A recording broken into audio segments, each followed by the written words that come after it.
প্রায় লক্ষাধিক মানুষের চলাচলের একমাত্র মাধ্যম হাসনাবাদ স্কুল রোড। এই রোডটির পাশেই রয়েছে হাসনাবাদ উচ্চ বিদ্যালয় এবং একাধিক মাদ্রাসা।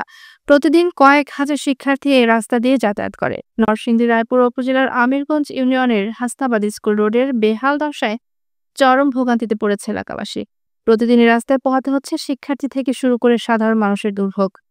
নরসিংদী থেকে বিস্তারিত জানাচ্ছেন আমিরুর রহমান সাদিক। নরসিংদী রায়পুর উপজেলার আমিরগঞ্জ ইউনিয়নের হাসনাবাদ স্কুল রোডের চিত্র এটি।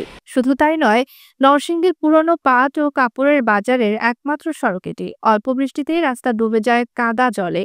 কাদামাটিতে পিছলে পড়ে গিয়ে স্কুল ড্রেস নষ্ট হয়ে যায় শিক্ষার্থীদের। এর ফলে অনেকেই স্কুলে না যাওয়ার মতো পরিস্থিতির মুখে পড়ে। শুধু শিক্ষার্থী নয়, প্রতিদিন অসংখ্য যানবাহনও এই সড়ক দিয়ে চলাচল করে, কিন্তু কাদা ও পানি জমে থাকায় যান চলাচলে মারাত্মক বিঘ্ন ঘটে। আমরা স্কুলে আসতে পারি না, এখানে অনেক বৃষ্টিতে কাদা জমে থাকে এবং আমাদের অনেক অসুবিধা হয়, এমনকি ড্রেসও নোংরা হয়ে যায়, আবার আমাদের ফেরত বাসায় যেতে হয়। এটা আমাদের অনেক সমস্যার সৃষ্টি হয়। মাঝে মাঝে ক্লাস করতে স্কুল ভিজে যায়, তার কারণে আমরা আবার স্কুলে যেতে পারি না, ক্লাস করতে পারি না। আর অনেক সমস্যা, রাস্তাতে সংস্কার করা হয় এবং ড্রেনের ব্যবস্থা করা হয়, আমরা এটা চাচ্ছি।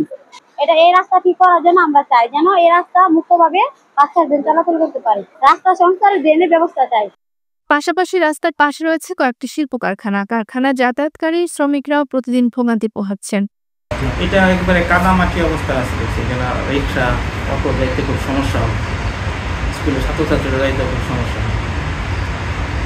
এখানে যে আব্দুর রহমান সাহেবের বিল্ডিং হইতে অ্যাংলিশন মেম্বারের বাড়ি যে রাস্তাটা, স্বল্প সময়ের মধ্যে সড়কটি পুনর্নির্মাণের উদ্যোগ নেওয়া হবে বলে জানিয়েছেন আমিরগঞ্জ ইউনিয়ন পরিষদের প্রশাসনিক কর্মকর্তা।